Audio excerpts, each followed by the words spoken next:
What's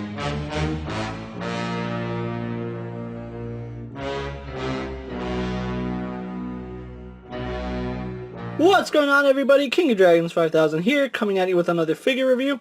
Today we'll be having a look at the NECA Godzilla from the Godzilla 2001 movie, Godzilla, Mothra, and King Ghidorah All-Out Monster. Is it Assault or Attack? I don't remember, but one of my favorite Godzilla movies, and finally glad I actually have a figure from that movie. We have Godzilla 2001, as he was seen in that movie. You can see he comes in the standard Godzilla packaging. It does say Godzilla, and then his name right there, or which version of Godzilla it is. It's the 2001 version. On the back, we don't have a bio, but we do have this really nice image of Godzilla. You can see right there. Really loving that packaging. It's a standard one that we've seen from all the other NECA Godzilla figures. I haven't picked any up in a while because none of them really caught my eye, but this is one of my favorite ones, so had to pick them up. So what I'm going to do now is take a little break, get them opened up, and then we'll go on to the rest of the review. So sit tight, everyone. And so here we have Godzilla posing out of the packaging. Now, getting him out of packaging, there is some assembly required. You are going to have to attach this portion of his tail, and it connects via ball joint, so it shouldn't be too hard. Just slide that in, or peg it on, and then you have a fully functioning Godzilla tail tip. So besides that, there is no other assembly required, and then once you get the tail plugged in, we have Godzilla. Now, I'm going to say probably my favorite NECA Godzilla to date. Needless to say, mine does suffer from a quality control issue that I wish I could fix, but let me just show you what I mean. Yeah, his torso is like really loose and floppy. You can see it doesn't really hold its pose on anything, so that's really unfortunate because I really was looking forward to this Godzilla. You can see even here it's really loose. I'm not doing much and really can't support itself, so unfortunate. I might actually have to go out and pick up another one just to fix this issue, because this is a serious quality control issue. Maybe I can contact NECA and they'll send me another one. But overall, really nice figure, and let's actually get a good 360 of them. I'm going to have to pick them up because I don't want them to accidentally knock something over. Really good detail on Godzilla. However, there are a few things to note when comparing paints while you're at the store. He's posed facing this way, so you're going to want to take a look at his spines, make sure that the paint isn't scratched. It actually took me a really long time to find a Godzilla where the fins were not scratched in some way. And for the most part, I think really good job that these aren't as scratched as they could be, because I saw some really bad ones. Still, really nice design. Really, like I said, one of my favorite Godzilla designs of all time. I really did enjoy this movie. Let's actually show off some of Godzilla's detail. We'll start off with that really nice head sculpt. You can see Godzilla is sporting the whited out eyes, which is really accurate to the movie. If we open his mouth there, you can see the teeth are painted yellow. And then his jaw does have some red in there, and again, it's a toss-up when you're going through paints and finding a Godzilla with not as much red bleeding through. Once you find one that you are satisfied with, you know, take it home. Sorry about that. Be happy, and you know, but still, overall, nice sculpting on Godzilla's head. You can see he is this really dark gray with this olive green wash.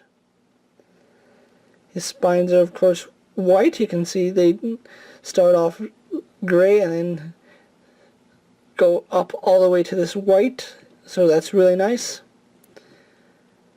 Going on to his torso, really good detailing on Godzilla. They didn't skip out on any details on him.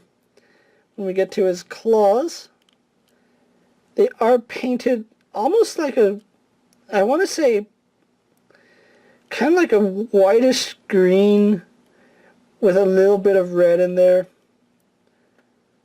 Going all the way down to his gigantic feet, you can see there is some red paint in the detailing of the nails, so that's a really good touch there.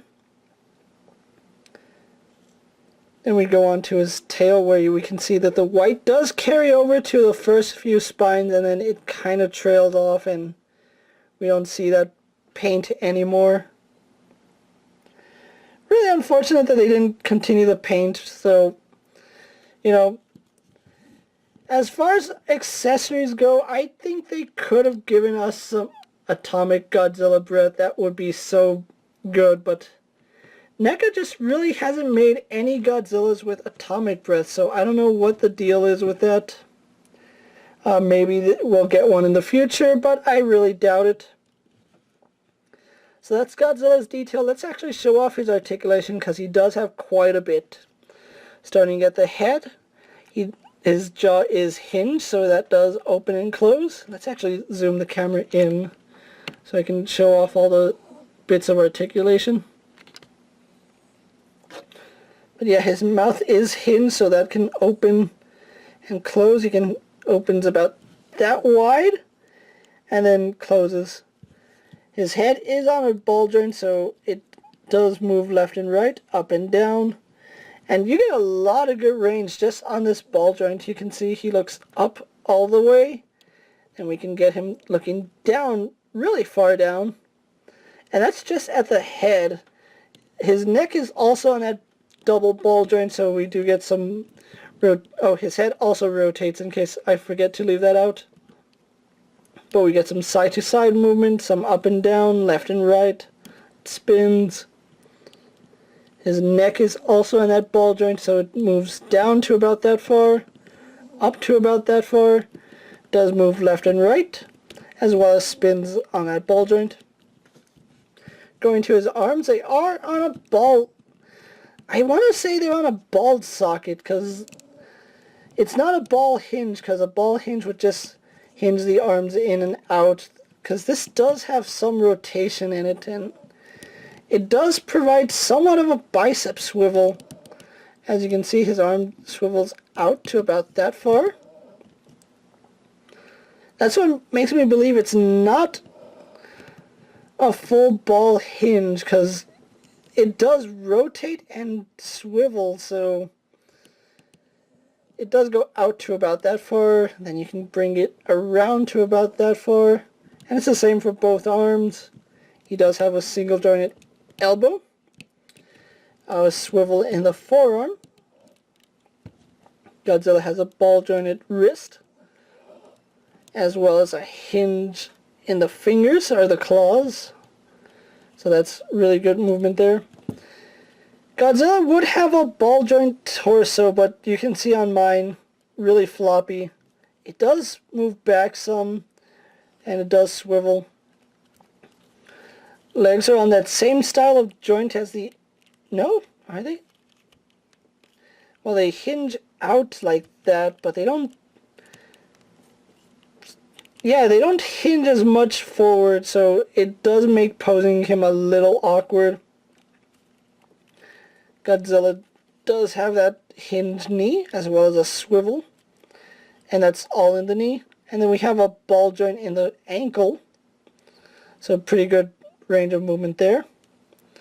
And then we go on to the tail, where each tail segment has a ball joint, and I'm going to show off where the segments are. We do have a segment right here in the base of the tail, so that does swivel. It moves side to side. Let's move the camera out a little. Move side to side, up and down, spins.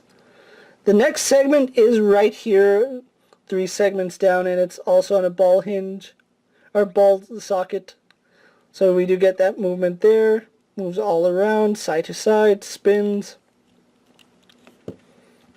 And then we go 4 segments down and we get another ball hinge. or ball joint. You can see it just rotates and moves on that joint. And then, what is it, 5 segments down, we do get the tail where we attached it, and this is a wireframe, so you can actually bend the tip of his tail. Not much, but it is better than nothing. So really nice figure, really glad I picked him up. So what I'm going to do now is get him posed for my final thoughts, and then we'll wrap up this review, so sit tight everyone. And so here we have Godzilla posed for my final thoughts. Overall, I really do like this figure. I just wish that mine didn't have this floppy torso, and I guess when I get him, when I move his joint, it really doesn't bother me that much, but then like moving him, it doesn't really hold, and there's just some poses that I want him to be like that, but it's not going to happen because of how loose that joint is.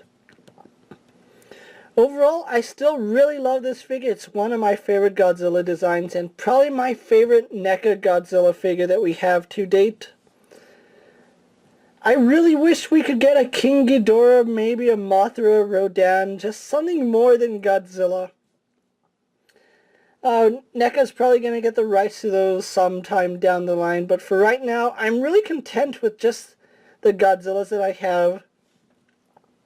I actually picked this Godzilla up at a local toy store where not toy store, but local comic book store where I pick up all my comics, and you know, I actually saw him just sitting there on the counter. Best paint that I've ever seen. I had to pick him up. I paid about $22 for him. It came out to about $24 with tax. Yeah, it was a little more expensive than picking him up from like Toys R Us, but you know what? Always support your local comic book stores when you can, guys. Comic book stores are a gem, and if you need to find him, definitely check out comic book stores. If you can't find him at Toys R Us, more than likely specialty stores will have them. And with that being said, guys, thank you for watching my videos. Don't forget to leave a like. Likes really do help my channel grow. Don't forget to subscribe to my channel. Check out all my other action figure reviews. If there's something you'd like to see me review, definitely let me know down in the comments. And if it fits in my collection, I will review it for you guys. And with that being said, I'm KingofDragons 5000 saying take care everyone, and I'll see you next time. My dream